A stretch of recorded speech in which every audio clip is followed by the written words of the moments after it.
board, so that's done. Check. And as we let people in, we're just going to ask them to answer a little question in the chat, let people get settled in. And then I will introduce Jen, and then, of course, Jen will introduce you. Okay. Beautiful. That is the scene. Excellent. Yeah. All right, everyone. We are bringing you all in. I'm so glad you're here. Lovely to see you. Some familiar Book Nation Book Club faces, and I think we have some new people joining us this evening as well. We thought it might be kind of fun to have you say hi in the chat as always, but in the spirit of Shrapnel, we'd love to hear your first concert. So if you want to share your first concert or memorable concert, and put that right in the chat, that would be fun for us to know. I love that. I love hearing people's first concert. That tells me a lot about people. I really love that conversation. Yeah. That scares me. I'm not sure I want to share with you who mine was then. But wait a minute. Did you already tell me? Did you already hint at this? I don't think I told you. I was holding back, but I will tell you though. I want to know. I know you. Well, we have Michael Jackson, Ellen. Hold on, I'm trying to find the chat. Zoom has changed some of its settings for me. I mean, this is awesome. Michael Jackson, that's amazing, Ellen. Love and Rockets, fantastic. I love this. I know, it's so great. Allman Brothers, I mean, guys, this is legit. This is legit. Wow. Neil Diamond. That's so great. Foreigner. Love it. Wow. So great. So if you're just coming in, we're having you put, if you want your first concert. Jane's Addiction open for your Love and Rockets spree. That's amazing. I love that. I see Ruthie and Caroline joining us. Hello. Oh, do you see them? I don't see. I mean, they're for some reason in shadow. I think it's because they want to be anonymous. And this is in the news business. This is in silhouette. They just want to be in silhouette, like, so we can't see them. So that's what they're doing. Seems obvious. Right. I should have prepared for this question. I'm trying to remember my first concert. Jethro Tull. Jethro Tull. Wow. Nice. That's so amazing, cool. Janet. But you can't remember yours, Louisa? I feel like it might have been U2, which I'm kind of hoping was the first one because that's a really cool one. It might have also been Erasure because I think they were around the same time. Those are both cool, right? Fantastic. Yeah. I love Erasure. I went to see Erasure like on one of their reunion tours, and it was so great because the lead singer, whose name I forget, I mean, really, there's only one. I mean, so much of it is kind of electronic that it wasn't really a band. It was the guy singing, and he was prancing, I believe is the right verb, around the stage in like a full unitard. That sounds about right, actually. Now, but mind you, it was 30 years after his heyday. So it was just an interesting visual. That's all I can say. Amazing. Well, I guess Marina also saw Erasure at the Beacon. Yay. And when Caroline's John Denver and the Carpenters. Wait, let me see that. Yeah. Oh, John Denver and the Carpenters. Amazing, Caroline. And I saw Erasure at the Beacon too, Marina. Oh. Guys, let's just do this all night. I know, it's so fun. I know. Well, I lived in the Beacon Hotel, so I feel very connected to this all around. Very cool. Yes. All right. So I believe people have started to really come in. So I'll just start doing a couple of just general things. Obviously, keeping yourselves muted is fantastic. Also, yes, we want to hear from you. So if you have questions as we proceed into the discussion, please drop them in the chat. What I'll do is once we get started, I'll disappear from your main screen. And when you see me pop in, usually that means someone has a question or there's a couple questions around the same topic. So I'll pop in for that. I'll keep letting people in. Yeah, but okay, so let me make this the official welcome to Book Nation by Jen Book Club. We are so excited to have Alisyn Camerota here to discuss her memoir, Combat Love, which was such a engaging and roller coaster of a read, and really the writing style made it feel extremely personal. Like I really felt like I was there and I got to know your friends and your family, and it was really lovely. So we're excited to hear you tell us more about that. But of course, that is Jen's role. So my role here, in addition to welcoming all of you, is to introduce our lovely host here tonight, Jennifer Blankfein. Jennifer is a champion, of course, of reading and of authors. She celebrates seasoned authors and emerging authors alike, and really helps to share the stories that they have to tell.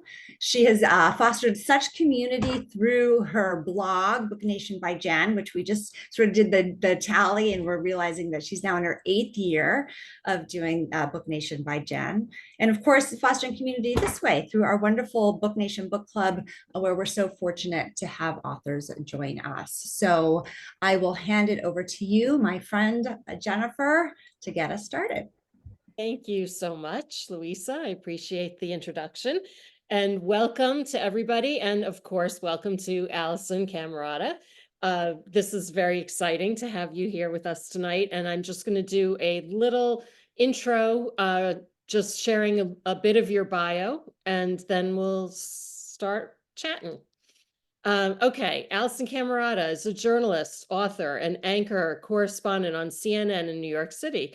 In her 3 decades in journalism, Alisyn has covered stories nationally and internationally, earning 2 Emmy Awards for her breaking news coverage of the death of George Floyd and arrest of Roger Stone, as well as the prestigious Edward R. Murrow Award for her breaking news coverage of Hurricane Maria's impact on Puerto Rico.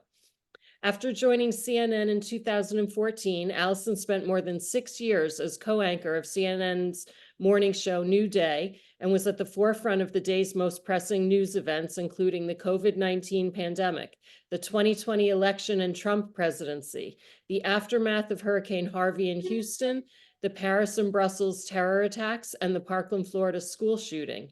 Her interviews with the Parkland student survivors in the hours after the massacre, as well as with the NRA, became integral parts of the national conversation on gun safety. In covering the 2016 and 2020 presidential elections, Alisyn's voter panels were must-see viral moments.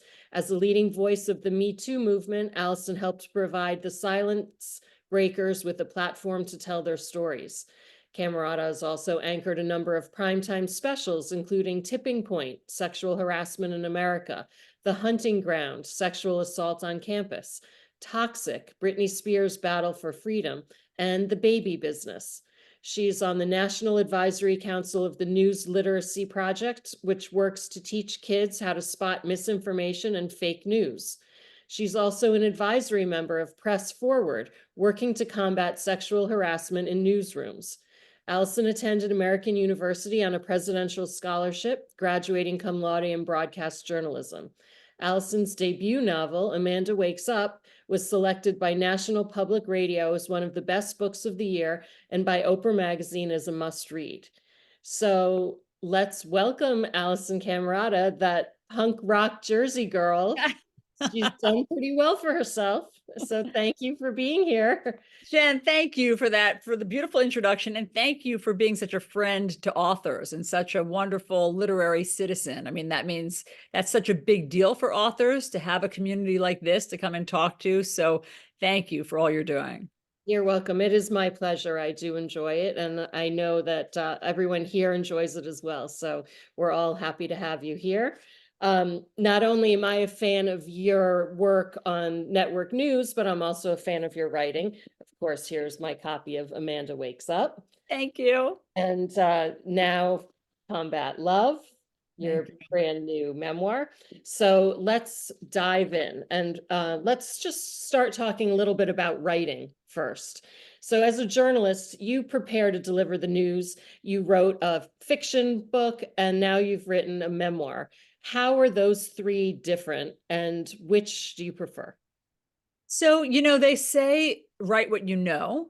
And that's all I know how to do, basically, is because I'm a journalist, I know how to tell real stories. And even Amanda Wakes Up, which was a novel, was basically a thinly veiled version of my time at Fox.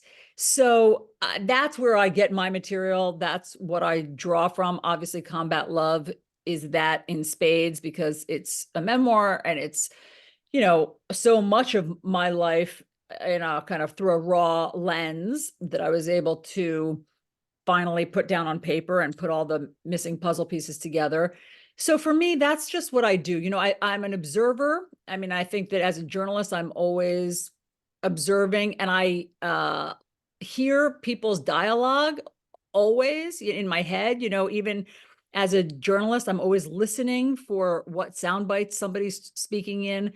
And I've always done that. I mean, my whole life, from the time I was a child through teenage years, I remembered things that people said, funny jokes or funny turns of phrases, and I put those in Combat Love. So I guess my point is that I don't see them as all that different. Obviously, writing for TV is much faster. I sometimes have to write during a 2-minute commercial break. I have to write a script, and I always joke about how my floor director's like, Alisyn, we're coming back in 5. Look up, Alisyn. We're back in 3. Look up, 2, 1. And then I hit like save and I go, welcome back, everybody. Like, I've just written a script that fast, and writing a memoir takes much longer than that. But to me, it's all basically the same thing, which is just a love of words and observing of, an environment or a culture. I guess the practice of the writing for work probably helped you in getting these, the novel and the memoir down on paper in a quicker way. I mean, I don't know, how long did it take you to write this memoir? Well, it took me 10 years to write this memoir. So I wouldn't call that lickety split. But part of it was that I had a full-time job while I was writing it. So I couldn't write, for hours every day. One of my friends who wrote a book, his advice to me was write for 15 minutes a day.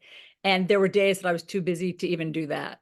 So, but when I could write for 15 minutes a day, I mean, I finally got it done, but it took a really long time. I also went through millions of revisions. I mean, I tried to count earlier today to be able to tell you guys. I think there were 30 probably revisions of it. Caroline Sherman was one of my early readers. I mean, just when I'd think it was done, I'd send it out to a friend like Caroline, and she would give me such phenomenal feedback that then I would go back and revise it. And then I'd think I was done.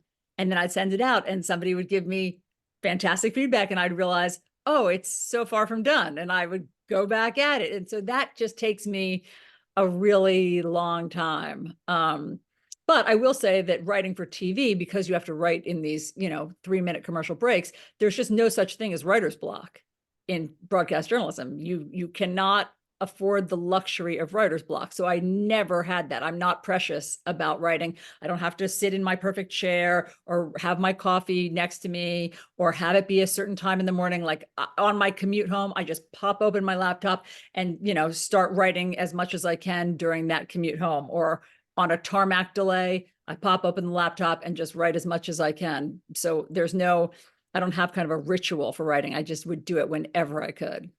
Wow.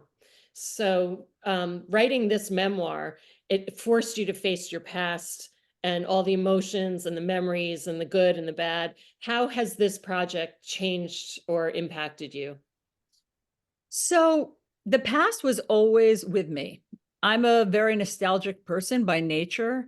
And my past from my teenage years and my 20s, which is what I've captured in these pages, it was sort of like, the only thing I can liken it to is an earworm.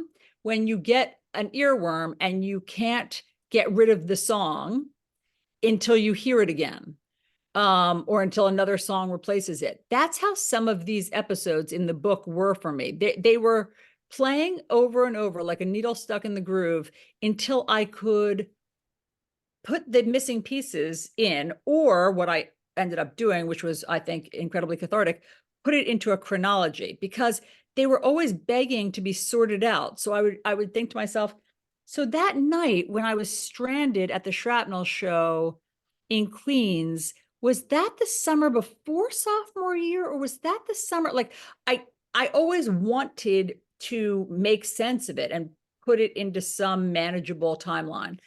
So by doing that for the research of the book, going back and talking to all of the people in these episodes and being able to cobble it together, it was very, very cathartic for me because I just don't like unresolved, unfinished business. And I feel like, there was a lot of unfinished business from my youth because I was always leaving so fast that I didn't always have closure. So this was very, very helpful, just on every level, very helpful to put the pieces back together. So how did you pull all those pieces together? Like, I know for me, I kept a diary in high school and I wrote every single day. And so, and I have all of those diaries, and it's amazing to go back and read that. Did you have that? What did you use, and who did you talk to? So I started by using my memory because I have a vivid memory of my teenage years and my 20s. I started by just relying on my own memory and writing down these different episodes. And then, because I didn't want my memory clouded by my diaries, which I do have.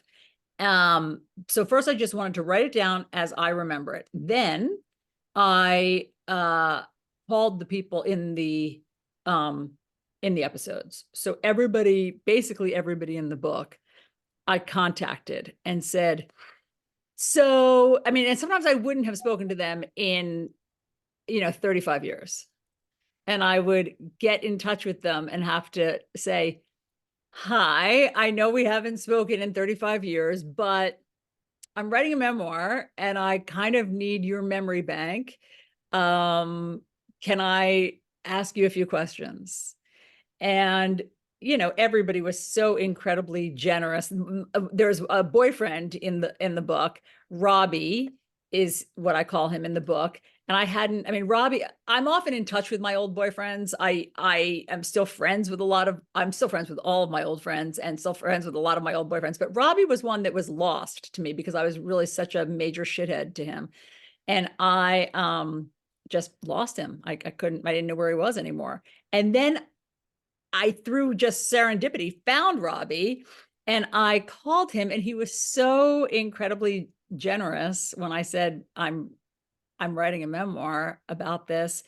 And I said, so, okay, mind if I call you and ask you some questions? And he said, no. And so I called him and we had a great conversation. And then the next day he texted me and said, when your old girlfriend tells you she's writing a memoir, and he sent me like the big wide-eyed like emoji of terror. But I think he's happy with how it ended up working out. But some people were definitely nervous when I called. So I did it from my memory. Then I called the people in it. Then I went to my diaries. And then I went to my popcorn tin, because there's a big popcorn tin that I have here in my room. Lots of old love letters and my report cards and ticket stubs and airplane tickets and postcards. And I cross-referenced like the dates with all those old mementos. And that's how I cobbled it all together. But I must say that my original memories were often very spot on. Like when I would crack the diary, I was always astonished to find out how many details I had already written and already remembered. Wow, that's amazing. And how rewarding is it to like put all of that in order on paper? I mean, I can feel that for you. That's amazing. Thank you. Yeah, it was really nice. But like I said, what I was most struck by was just how people were supportive of my doing this, because I know how scary it is to think that your dirty laundry is going to be aired, And there's another character, my first love when I was 11, named Ethan, who I call Ethan in the book. And I sent people the pages that I was going to be writing so that they could see what I was going to be writing about them. So Ethan was 13, I was 11. I sent Ethan the pages. He wrote back, "You have my approval. Sorry, I was such an ass." Which is hilarious because he was 13. Right. And that's like adorable to me. That is so funny.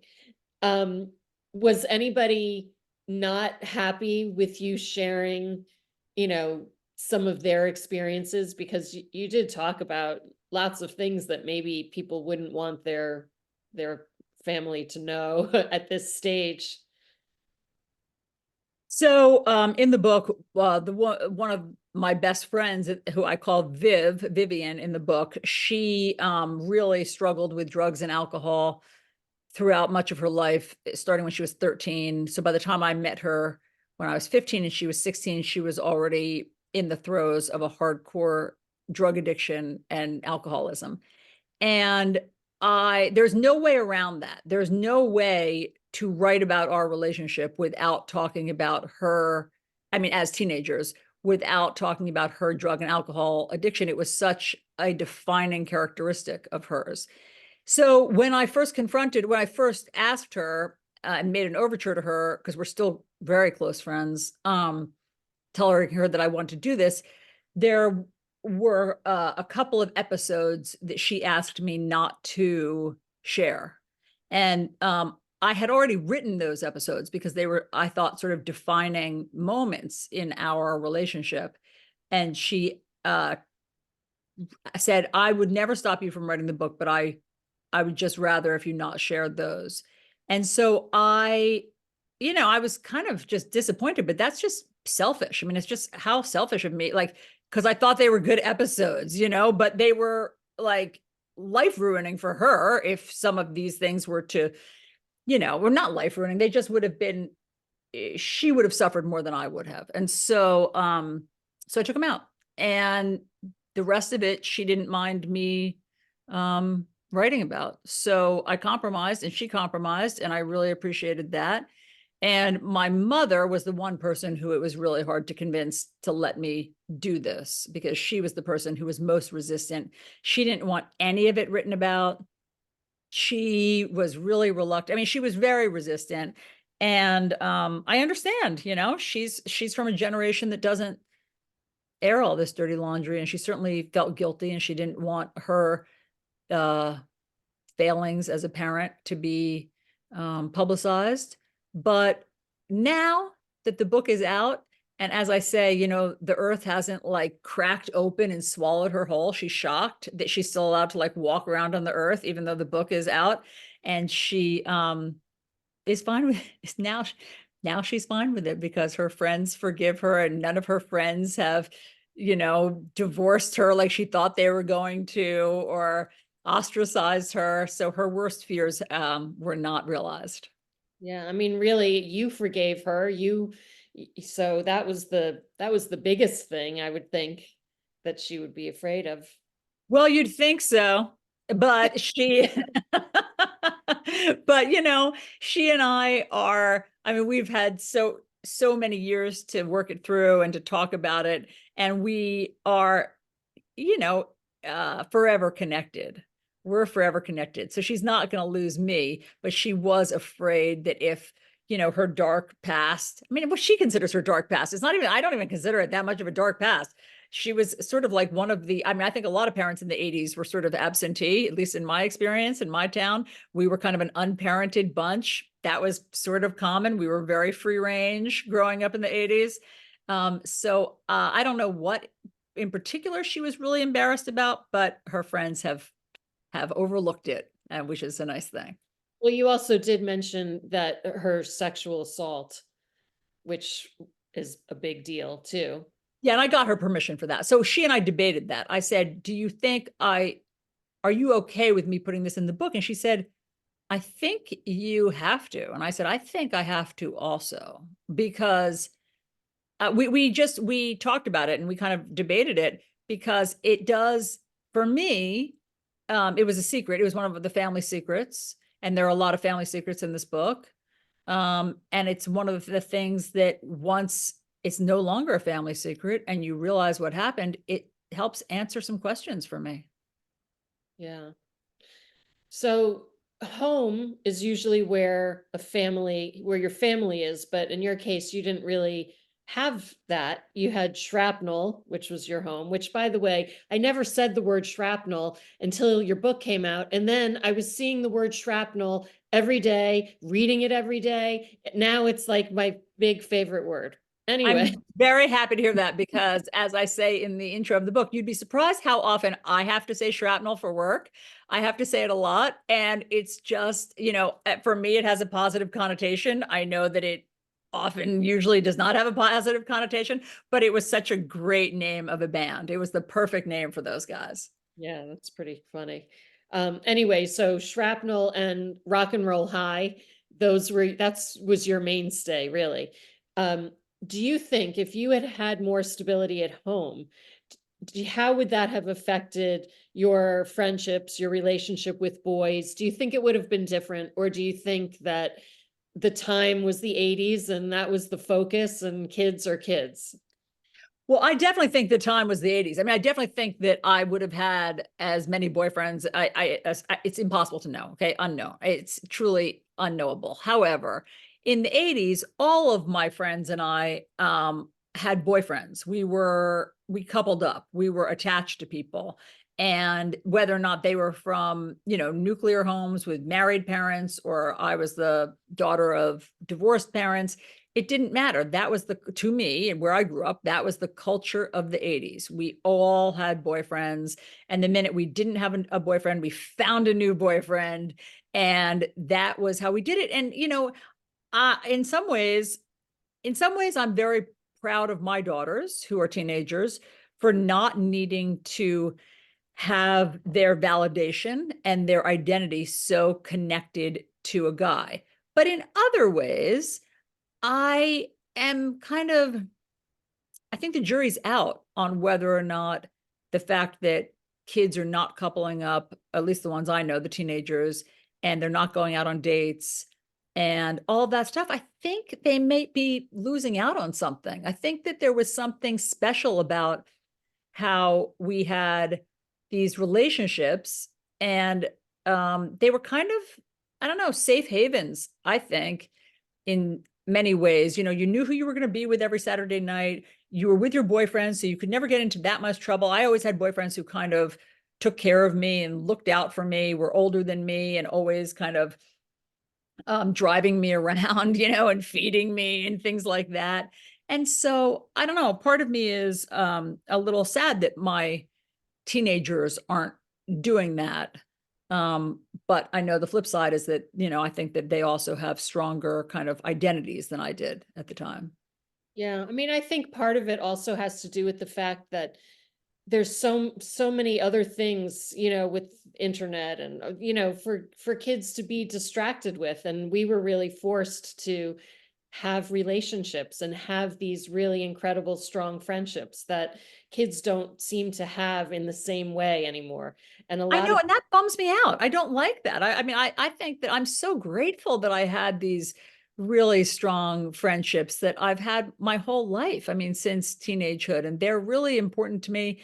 And I don't know, I don't think there's any substitute for that. I mean, I certainly don't think your phone is any substitute for that. And I just feel like they're probably missing out on something.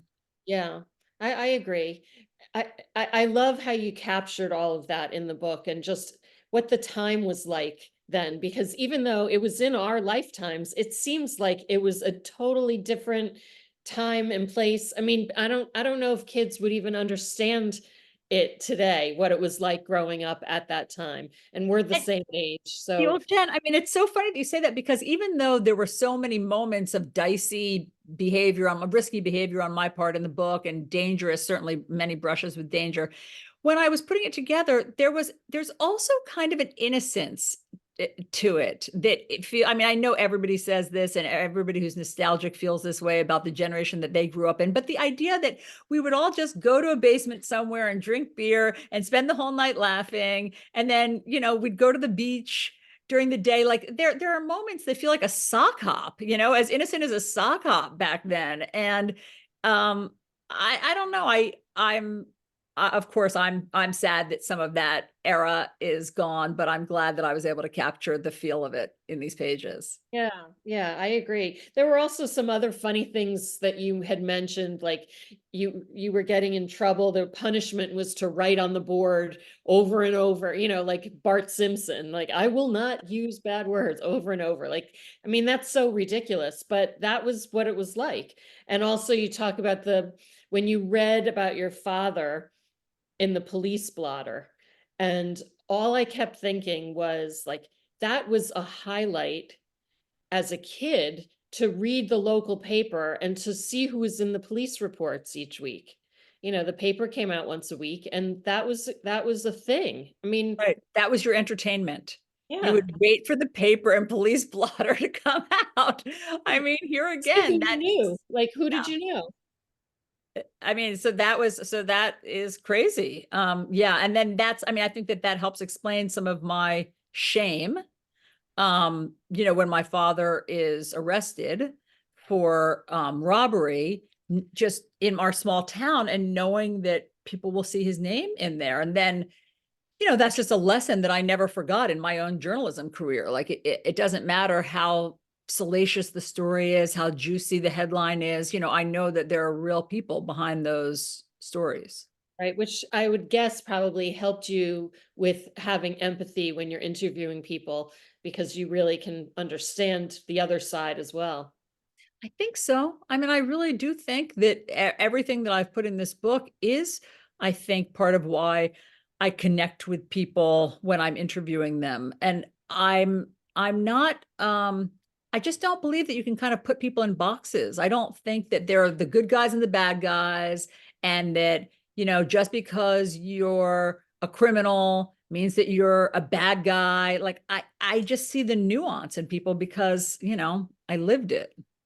Right. It's good. It's forgiving too. And if people believe that, then they can forgive themselves if they've done something bad also. So it's all good. All right, let's start talking about music a little bit. So tell us a little bit about how music was part of your life, and is it still as influential today as it was in the book? So music was always playing in my house. Well, around dinner time, music was always playing. And my father liked to listen to sort of different kind of dramatic show tunes. We listened to a lot of cabaret in my house growing up, and a lot of Man of La Mancha, which basically tells you all you need to know about my father. So Man of La Mancha, I mean, it's so interwoven with my father and with his character.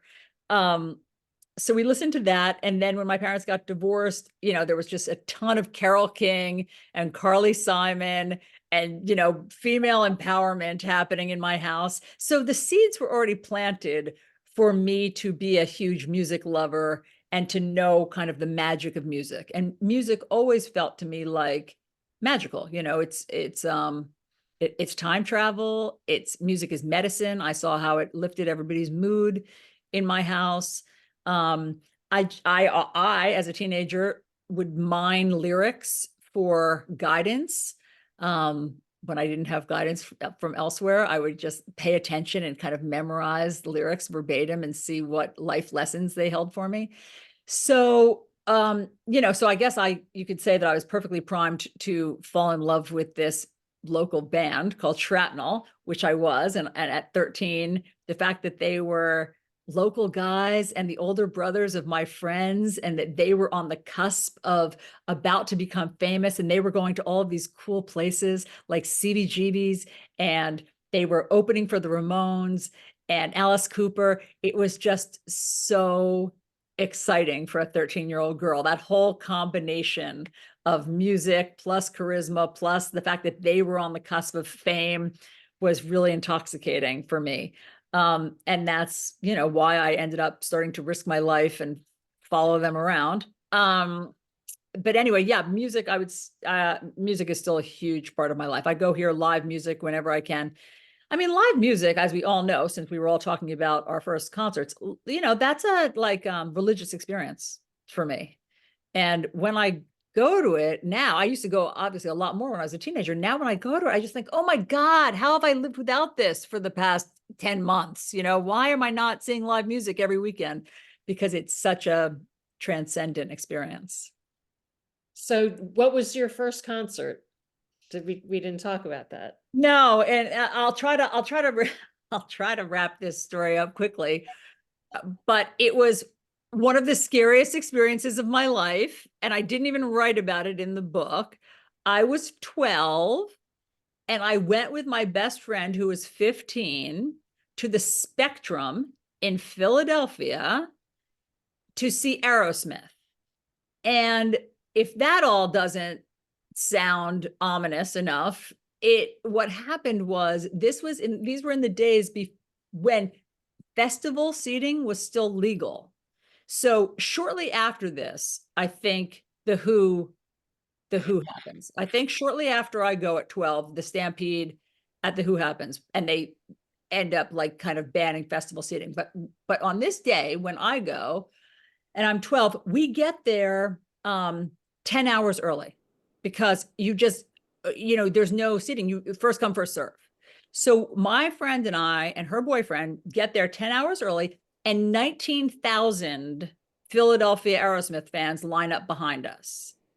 And about at 7 p.m., like as the doors are supposed to start opening, they start like shaking the chain fences, metal fences, and getting really rowdy and pushing to the point where we're pushed up to the front of the Spectrum and like the glass doors at the Spectrum. And I am,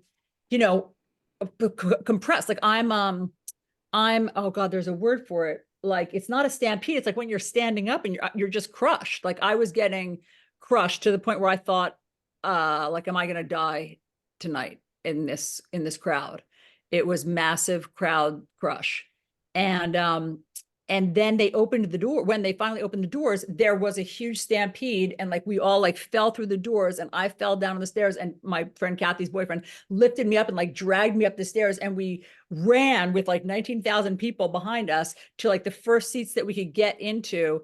And we got into our seats and we were alive, and I couldn't believe it because I'd just spent an hour, like people had fainted in the crowd because of like chest compression and stuff. People had fainted. It was madness. And we got to our seats, and Aerosmith came out and played, I believe, 4 songs, and someone threw a bottle at Steven Tyler.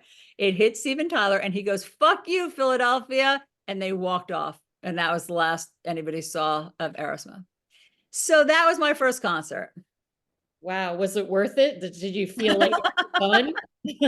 I mean, it's worth it for the story, but I was just, it was all so intense. I mean, that's just right there, a cautionary tale of like what was happening in the late 70s and 12-year-olds. Like that was just, I mean, when I think back to that, I shouldn't have been at that concert. But nobody was paying attention, So was it worth it? I don't think so. No, I don't think risking my life was worth those 4 songs. No.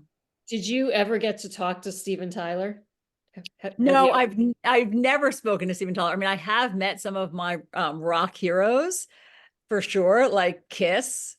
I've gotten to interview, and David Cassidy. Yeah, tell us about David Cassidy. Okay, so David Cassidy, Keith Partridge, he was truly my first musical love. And in fact, Shrapnel, I mean, if Shrapnel hears me say this, I'm sure that they'll disown me, but there was a similar quality between David Cassidy of the Partridge Family and Dave Windorf of Shrapnel. They both had these feathered brown hair and were super charismatic and sang about love and how much they loved the girl. There was a definite similarity, which I think was part of the crossover for me and why I was so easily able to love Shrapnel, because one was wearing like an army gear, right? Yes. If David Cassidy was in dog tags, a helmet, and was like shooting at the audience, it would be the same thing.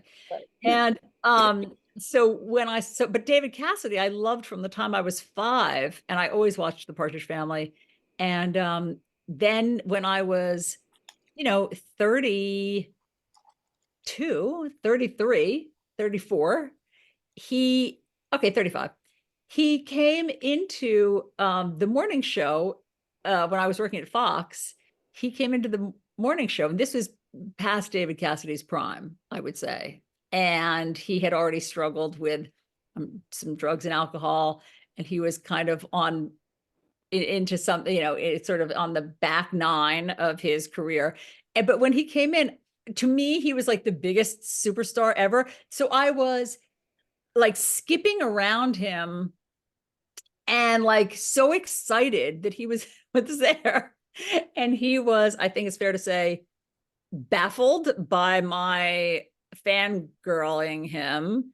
and my super fandom, and he was flattered, but mostly like it had been a long time since a girl greeted David Cassidy like that. But to me, he was Keith Partridge, and it was just wonderful to be able to interview him, after somebody that had been on my wall for so long. And I think I had heard you had invited him to your birthday party once. Yes, I invited him to my 5th birthday party. I dictated a letter. My grandmother was sitting on my sofa, and I was marching back and forth in front of her going, and tell him that I have all of his albums. And she would say, and I have all of your albums. And I would say, and tell him that if he comes to the party on Saturday, like I had a whole plan. And she wrote the whole thing, the letter out to David Cassidy, and she mailed it off. And then lo and behold, I get a letter back a few days later from David Cassidy telling me that I sound like such a sweet girl, and he's sorry he won't be in town. He won't be able to come to my birthday party. But I'm so great, and he was so happy to be my friend. And then, like, 10 years later, I write a letter to Sean Cassidy, his little brother, and Sean Cassidy never writes back. And I said to my mother, I can't believe Sean Cassidy never wrote back to me when David Cassidy wrote right away. And she goes, oh no, Graham wrote that note. My grandmother wrote to me as David Cassidy. For 10 years, I harbored the illusion that David Cassidy had written back to me. And then my mother, She outed. Oh my gosh, that's so funny. Yeah, I had a postcard that was from Michael Jackson for a long time. I thought that he sent me a Valentine's card. And no, it was my mother. That's so cute. Yeah. Isn't it so cute that my grandmother and your mother sent us letters from our heartthrobs? Very funny. All right. So, how did you come up with the name Combat Love for this book? So for many, many years, it was called Shrapnel. And I had an agent, a literary agent, who said it has to be called Shrapnel. And everybody who heard everybody in the literature world, so publishers and agents, said that they loved the name Shrapnel. And I thought, okay, it'll be Shrapnel. But it always rubbed me a little bit wrong, because the band is so special to me that in some ways, like, they kind of owned that word for me. But whatever. If a huge literary agent tells me that it must be Shrapnel, I was willing to defer to her. And then I sold it to a great publisher, a kind of rock and roll publisher in LA called Rare Bird. They do a lot of musicians' books. And I sold it as Shrapnel. And at the 11th hour, truly, like, we were going to press, it had already been copy edited. And my best friend, who in the book I call Sydney, said to me, I don't think you should call the book Shrapnel. And I was like, too late. You should have mentioned this 6 months ago. And I said, why? And she said, because too many people know the band and love the band. I said, Sydney, I wish that were true. Okay. The band broke up in 1985. I don't think that people are going to be confused between the book and the band. I wish they were as famous as you're making them sound. And she said, yeah, no, but she said, but where I live, she said, in Boston, people still know Shrapnel. I just don't think you should call them that. I said, oh God. I said, then what do you think I should call it? And she said, Combat Love. And when she said that, I was like, oh God, how have I missed that? Like, that is the right answer, because that was their first single. And Combat Love is more in keeping with the themes of the book, because the book is about love, and it is about combating the vulnerability of love, and all the years that I did that. And I called the publisher right away, Rare Bird, and I said, so how would you feel if we changed it to Combat Love? And Tyson, who's the publisher of Rare Bird, said, yeah, I think that makes more sense. Let's do that. And so I said, okay, great. And I mean, I felt better about it. She was right. And I just do think that double meaning of Combat Love is even better than Shrapnel. Yeah, it's a great title. And you use the word shrapnel in the book for the band name, but then the last sentence of the book, I loved the last sentence, which is, It's strange how many years after an explosion, we still carry pieces of shrapnel under our skin. It's such a great ending. How did you come up with that line? Oh, well, I think that it's based a little bit on my father. Once I found out one of another family secret that you'll read in the book about what my father. I never really knew what my father had done during the Korean War. He was very vague about it.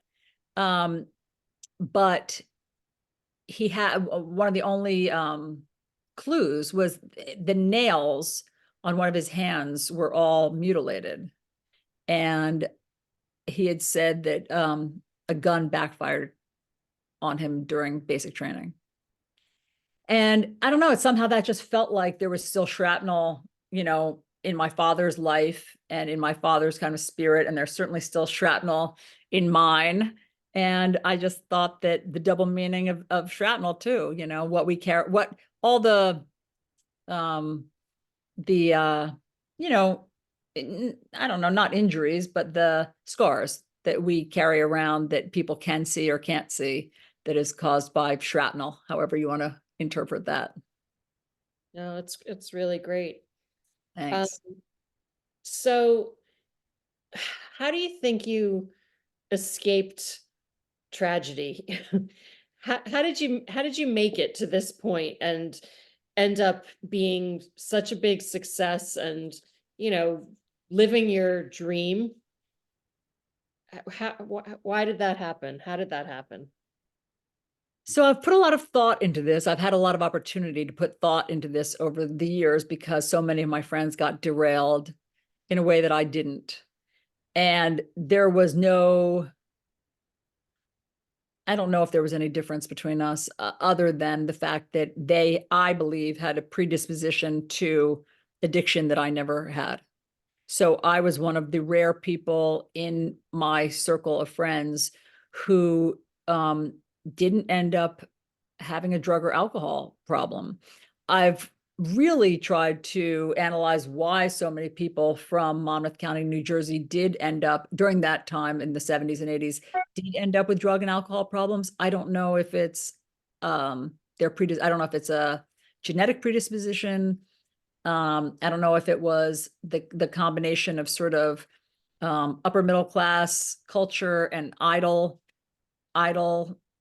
time. I've tried to think a lot about it. I haven't ever really solved it, but I do know that saved me, that dodging the bullet of addiction allowed me to fulfill my dream in a way that was harder for my friends who did not dodge that bullet.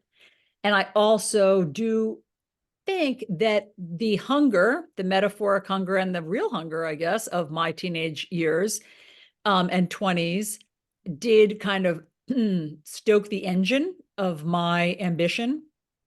But I was always ambitious. So I can't tell, for a long time, I believed it was deprivation. I believed that in order to be really successful, you needed to have experienced hunger or deprivation in life. When I got married to my husband, who is also ambitious and who has many ambitious friends, who some of whom were, trust fund babies, he told me that I was crazy and that is not true, that you don't need to have deprivation and hunger in order to be ambitious. But I'm not sure that he's right. I mean, he has a lot of examples of people who had all sorts of creature comforts and every opportunity, financial opportunity in the world, and they became successful. In my world, it was I just think that it was my deprivation that I desperately wanted to have security. I wanted to have financial security. I wanted to have a house. I wanted to have a happy marriage. I wanted to have children. I wanted all of these things really badly because I hadn't had them. And that's what drove me. So I guess that's a long way to say I don't know. I don't know, but I know that by not having the addictive gene and by having to strive and climb personally, that did help me lead me towards my North Star of success. And so when you accomplished what you wanted, which was to be a journalist and on TV, Is this still your dream job today? I think so. I mean, I can't imagine. I've had to think a lot about this because journalism is changing so much. And so journalism is, the delivery system is changing. People don't sit in front of their TVs to watch the nightly news the way they used to. Cable news is changing. People are cutting the cord, et cetera, et cetera. So I've had to think about this a little bit, and I can't imagine. I mean, other than being a rock star, which I have no talent for, I can't imagine doing having a better job or doing something more exciting, or that I feel like am as equipped for. So I guess that if you just call it storytelling, in whichever delivery system it's going to take, I still do think that's a dream job. I want to skip around because I know I had a question for you about crime fighting, America's Most Wanted, right? And you did that job for a while. You were interviewing the criminals, and I had read that you enjoyed that. Is that something you would ever go back to? Definitely. I love crime reporting. I was a crime reporter for 5 years at America's Most Wanted. When America's Most Wanted would capture the fugitive, I would go into the jail cell and be like, why did you do it? What do you have to say to the, victim's family? And it was thrilling. I interviewed many murderers, mass murderers, serial rapists, pedophiles. And I just, it felt very exciting to me, mostly because it felt like I was getting justice for the victims. And that was very, very satisfying to me. And I also am intrigued by the criminal mind. I did want to know why they did it. So I've always loved crime reporting. I mean, I just think I love those shows, 48 Hours and all those shows. I don't know, there's always a built-in arc to a crime story that I respond to. Yeah. Have you ever been on Law and Order SVU as a cameo? Have you been there on that? No, and why haven't I? This I is a don't know. great, I don't know. I That's mean, an they should oversight. be asking you to be on that show, definitely. Thank you. I was on House of Cards as a newscaster, I believe, playing myself. And I was on literally for 30 seconds. And those royalty checks are shocking to me. I continue to get, this was 6 years ago, it may be longer, 6 years ago, let's say. And about once every 4 months, I open up a check and I'm like, $6.84. They're still paying me for this. Like, it's so, I suddenly realize why like being an actor is so fantastic, because you just get like a check for $6 every so often. Right, but it barely pays for your Netflix. So that's true. But I'm saying, like, maybe if somebody's on for more than 30 seconds, maybe they get more than $6. that's right. Okay. Let's talk a little about parenting. How do you think your relationships with your parents affected your parenting style? So some of the things that my parents did really well, there are a couple of things that my parents did really well. They always believed in me really strongly. I mean, my parents really, really believed that I was special and talented and incredibly smart and incredibly charming, like much more than I really was. But they just felt that way and believed in me. And that was wonderful to imbue, I think, a young girl with that feeling of confidence. And they believed in me. In writing the book, I came to think that my parents believed in me more than they believed in themselves. And that's not great, but I'm happy that they imbued me with that love and confidence. So I tried to, with my own kids, just give them enough, a long enough leash, if that's the right word, rope. I mean, what's the right metaphor? A wide enough berth that they could go out into the world without me hovering. I really am not comfortable with the helicopter parenting era that we're living in. I don't like it. I don't think it's good for our kids. I think it's better to have, I think it's better to be more parented than I was, since I was unparented and lacked supervision, as we know. But there has to be a happy medium. And I don't think that helicopter parenting is doing it. So I tried to be a little bit more hands off, but it's very challenging when you live in this era of being able to track them at all times and knowing where they are, and, you know, schools always contacting you and all that stuff. Like, I just feel like you can't fight City Hall. And so I am a product of the helicopter parenting moment, but I'm not happy about it. So whenever I could, I tried to give my kids freedom, because I think that's what will engender, you know, self-sufficiency. Yeah. Okay. So in the book, you bravely shared your struggles with mental health and depression and medication, hospitalization. You talked about a sexual assault. These are such sensitive issues. Why did you feel like you wanted to share that? And being part of the reporting for the Me Too movement, how did that impact your decision to share some of these things? Well, let's start with that. We'll start with the sexual assault and the Me Too movement. So I feel like I started to feel during the Me Too movement that it was wonderful that finally these, you know, it was wonderful that finally women were able to speak out and that there was a real strength in numbers. And so when I was doing all of the Bill Cosby reporting and all of the cable news reporting, from Roger Ailes to Matt Lauer to Charlie Rose, I felt like it was long overdue. And I was really glad that, you know, finally it was time that people didn't have to be silent.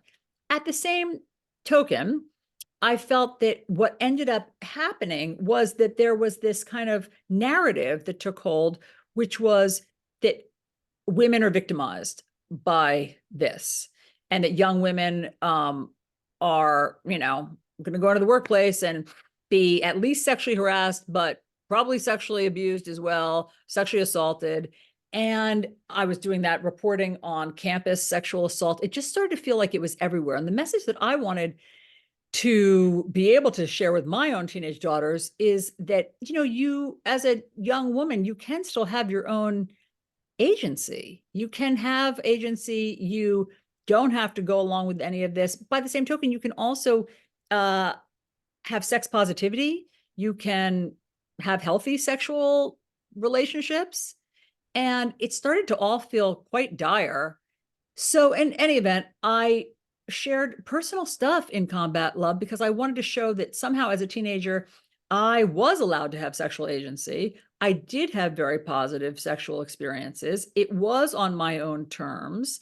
And the one time that I was sexually assaulted, I was asleep, as I write about in the book. And in some ways, I do think that that sort of spared me, because I know that during the Me Too movement, there was so much talk about how women say to themselves, what did I do? If only I hadn't gone to his room.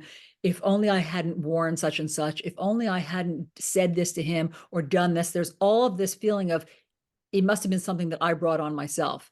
And I felt like I was absolved of that because in my own consciousness, because I was asleep. So I knew that there was nothing that I had done wrong. And I wanted to get that message out there that sexual assault has nothing to do with the victim. It has to do with the depravity of the perpetrator. That's it. The perpetrator is twisted and depraved and will do whatever he's going to do. And you don't have to, you know, beat yourself up. And it doesn't even have to, I mean, obviously it's personal. It's for however people process it. But for me, it didn't define me. It didn't come to define me because I had already had so much like sexual positivity in my life. And for which I'm very grateful for. So I wanted, I guess, my daughters and teenage girls to know, like, it doesn't all have to be doom and gloom. It can also be, you know, a really positive experience. But I couldn't really tell those stories without telling my personal stories about that. Yeah. And I feel like you came across very strong in that way because it wasn't a huge part of the book. It was something that happened and you were like, I was asleep, and you went on with your life, and it was good. It wasn't you know, you weren't harping on anything that you know, a lot of the women in the Me Too movement kind of jumped on that bandwagon. Well, I mean, I just felt like it didn't come to define me. It Right. didn't define me for a host of reasons. And so I guess I wanted, teenage girls to know, or young women, or anyone to know that's another choice too. You also have a choice to just not let it define you. It defines the piggishness of the, perpetrator. Right. So I wanted about mental health. So here again, the same thing. I really went through lots of bouts of despair, and I wanted people to know that you can come out of it. There were times when I didn't know that you can come out of it. I didn't have a model for how you can be in the depths of despair and depression and then still later have your, turn a corner and have your dreams met.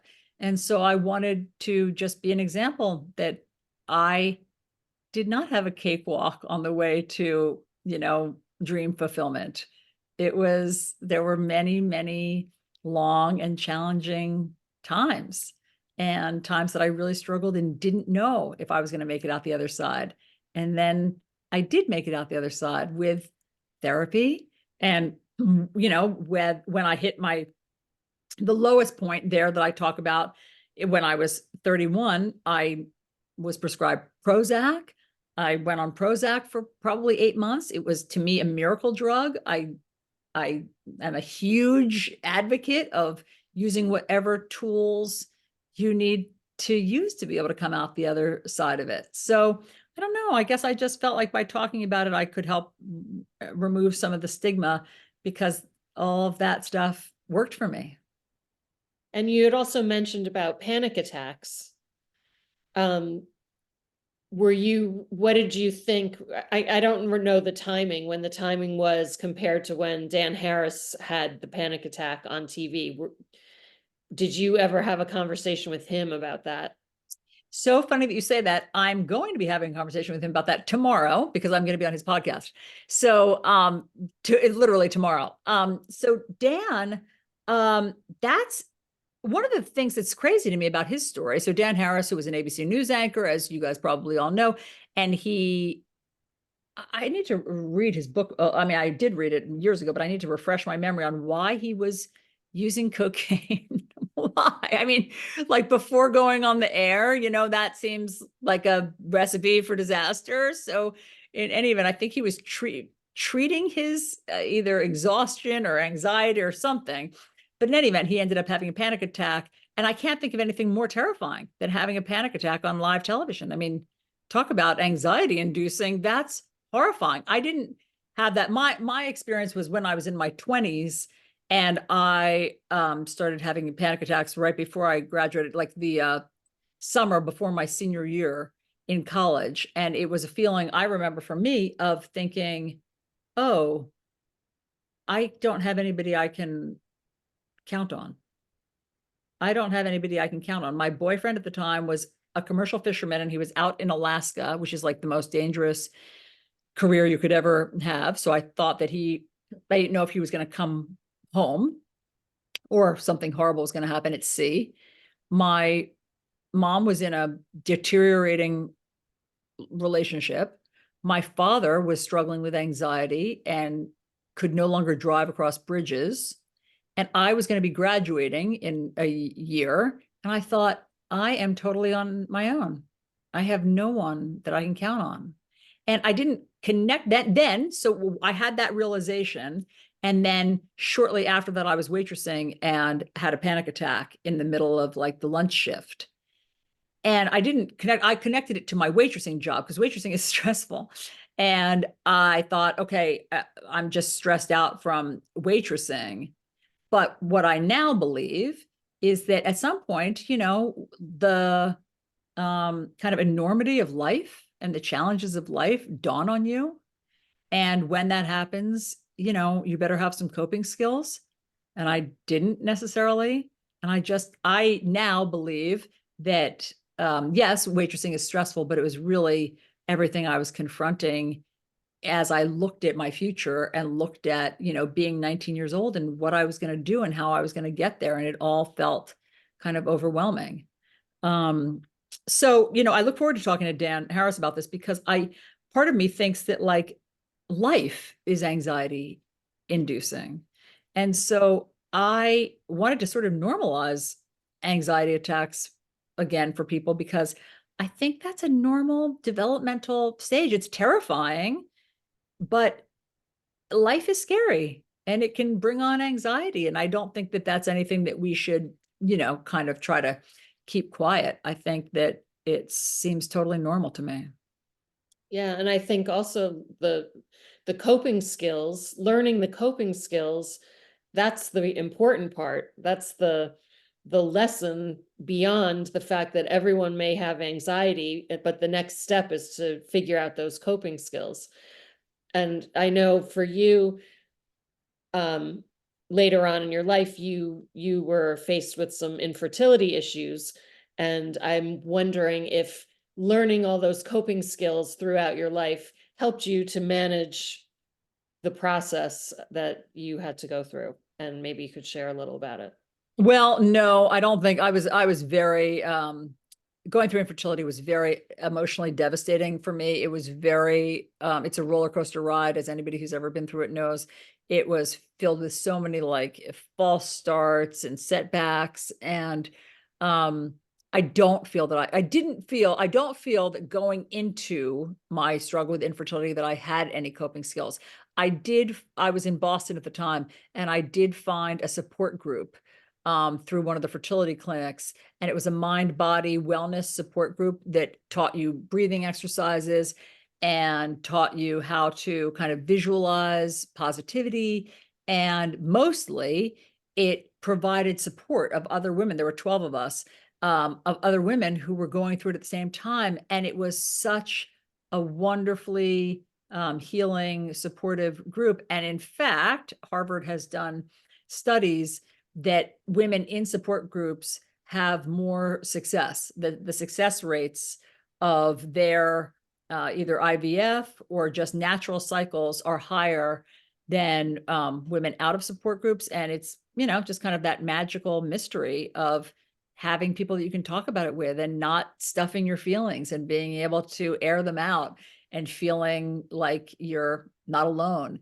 And somehow that actually works to get pregnant. So that is what really helped me, because I remember it as a very, very lonely, despair-filled time before before finding my support group. And you have 3 kids, is that correct? Yeah, so I had my twins, my twin girls who are now 19 through IVF. It was my 4th cycle of IVF. The others had failed. And then, of course, the typical surprise son 20 months later after that. Wow. Mm-hmm. So it all worked out. Yeah, amazingly. I mean, I'm very, very lucky. Okay, couple more questions for you. In the book, you had mentioned that you were taking notes about Roger Ailes during the time that you were trying to quit Fox.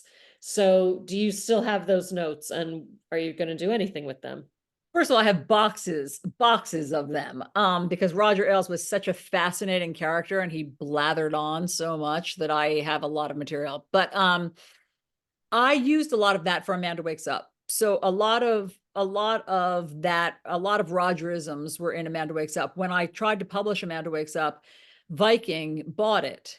And no sooner did Viking buy it. Well, first of all, there was a Roger Ailes character in the first iteration of Amanda Wakes Up. And after Viking bought it and their lawyers read it, a week later, my agent called and said, Viking, the lawyers won't publish this.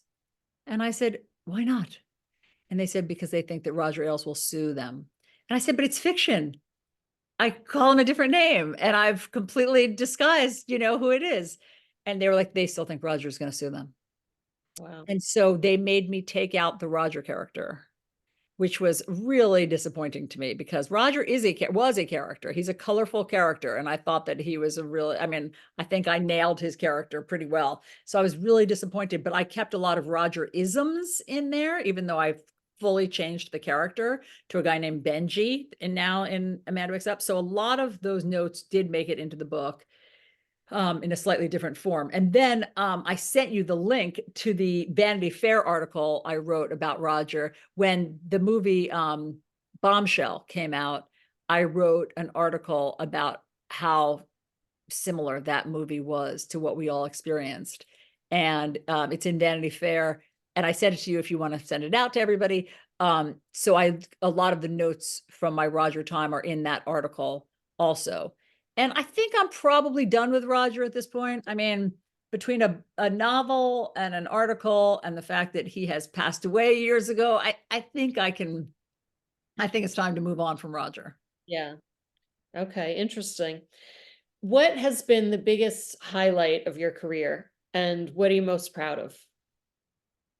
I'm very proud of making my way to CNN. I'm very proud of being at CNN during such an important news and world moment. I've been there for 10 years, and I am very, very proud that I was at the helm of the morning show New Day at its, kind of most watched, most relevant time. And so, I mean, the 2016 election, I mean, COVID. I landed there and took over, anchoring that show at a time when people became very, very tuned in to the news cycle and to cable news, and particularly to CNN. And it was a real honor. I mean, it was a huge honor to be able to be the anchor of New Day during that time, and to have the morning show have so much success on my watch. I'm very proud of, and that feels, like a nice feather in my cap. And I felt the import of my purpose every day when I would go in there, because that was hard. I mean, it's hard to get up at 3 a.m. It was exhausting. And there were times during the Trump presidency, there were times during COVID where I would say, I can't take it anymore. I can't get up at 3 a.m. I'm so exhausted. I can't take it. And my husband would say to me, now is no time to take your foot off the gas. Now get in there. People are counting on you. And I'd be like, okay. And I would go in, and I appreciated that he gave me that like attaboy, the coach telling me to like get back in there, because I needed that.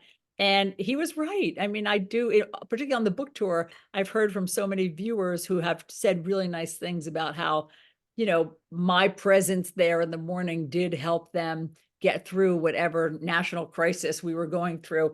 And that goes a long way with me. And I'm really proud that I was able to be there for that. Yeah, it really was an incredibly newsworthy time, and people really were glued to their TVs for, all of the reasons, the pandemic and the Trump president. I mean, we couldn't look away. So it was an impactful time. It's Yeah. amazing. Yeah. And that's not lost on me. I felt the import of that. And I'm very proud to have been there during that and to have helped people get through it. And, unfortunately, it hasn't abated. And, I mean, it seems like we have been in an intense news cycle now for a decade. And it's hard, that is hard for us all to sustain. Yeah. Yeah. Um, just a few more quick little questions. I pop in because the question in the chat is sort of relevant to what we're just talking about. Bree is asking if there might be a follow-up book detailing your CNN and other newscaster experiences in more detail. Thank you for asking that. I have to think about that. I have to think about it. I have a lot of material. And I just have to figure out if that's where my passion lies in terms of writing all of that, because I do feel like I used a lot of that energy for Amanda Wakes Up. I did talk about kind of my ethical dilemma of working at Fox, and how every day I was just wrestling with, are you supposed to pick a side if you're in TV news, and how can you be objective, and what does that really mean?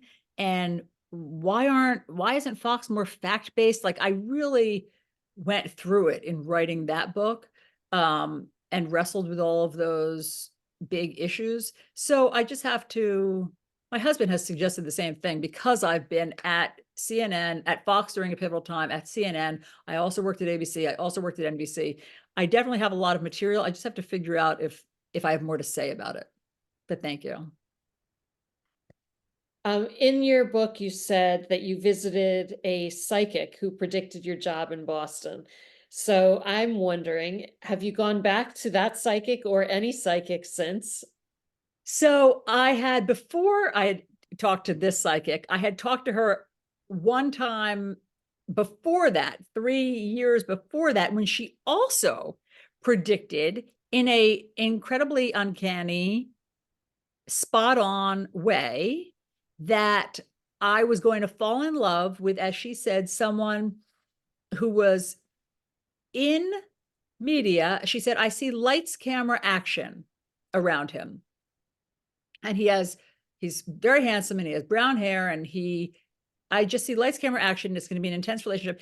And that was true. I ended up meeting a network producer who was very handsome and he had dark hair and he was a producer and he was out in the field with lights, camera, action. And I met him at exactly the month when she said that we would meet. Like, this woman, this psychic that I went to was named Cynthia, and she had something. She has a gift of some kind. So then when she predicts 3 years later, when I've broken up with that network producer, and she predicts, you're going someplace cold, though I haven't sent my resume anywhere cold. You're going to be near Montreal, and the anchor of the show that I go to is from Montreal. And you're going to have a relationship. He's going to walk in the snow, and I have a relationship, and he walks over to me in the snow. And it's going to be a national morning show. I was like, you're a crackpot, because I haven't applied to any national morning show. It's not possible. And then I get a national morning show. And so it was all so right on. And it was right before it all happened that it actually convinced me, oh, I don't ever need to go to a psychic again, because there is a plan. There is a grand plan. And all you need to do, I also believe in free will. I mean, I believe that there are some things that are fated and there are some things that are free will. And I just somehow, her being so right about the whole Boston chapter told me, okay, that's all I wanted to know. Is there a plan? And will it work out? And I kind of realized that the plan finds you. The You plan don't need to know it. You don't need to know it in I advance. don't need to know the details. That's what I really wanted to know. That's interesting. Wow. Okay. You had mentioned also you were in a book club. Are you still? And if you are, what are you reading? I'm not. And can I be in yours? Absolutely. Okay. Yeah. What are we reading? Well, I don't know, because we just read Combat Love. It's a great memoir. Fantastic. I love this book club already. Yeah, I haven't been in a book club because I was writing the book. So it was hard for me to commit to reading a book every month while I was writing and being on the book tour. But now I do have more breathing room. So I would love to be in your book club. Excellent. When I pick the next one, I'll let you know. Thank you. The last thing is, where is the best place for everyone to keep up with what you're doing? Where should we follow you? Thank you for asking. Mostly Instagram. I mostly post on Instagram. So follow me there. I talk about what's happening with the book tour. I talk about what's happening on CNN, when I'm going to be on. I talk about sometimes what's happening with my family or if we're going on vacation. So Instagram is the best place primarily. Yeah. All right. And you don't do the COVID cocktails anymore, though. Well, I'm thinking about it. I want to. I just, I kind of, I can do that. I'm basically just needed to take a breath from the book tour, and then I want to be able to interview some authors, and what better way than cocktails with Camerota.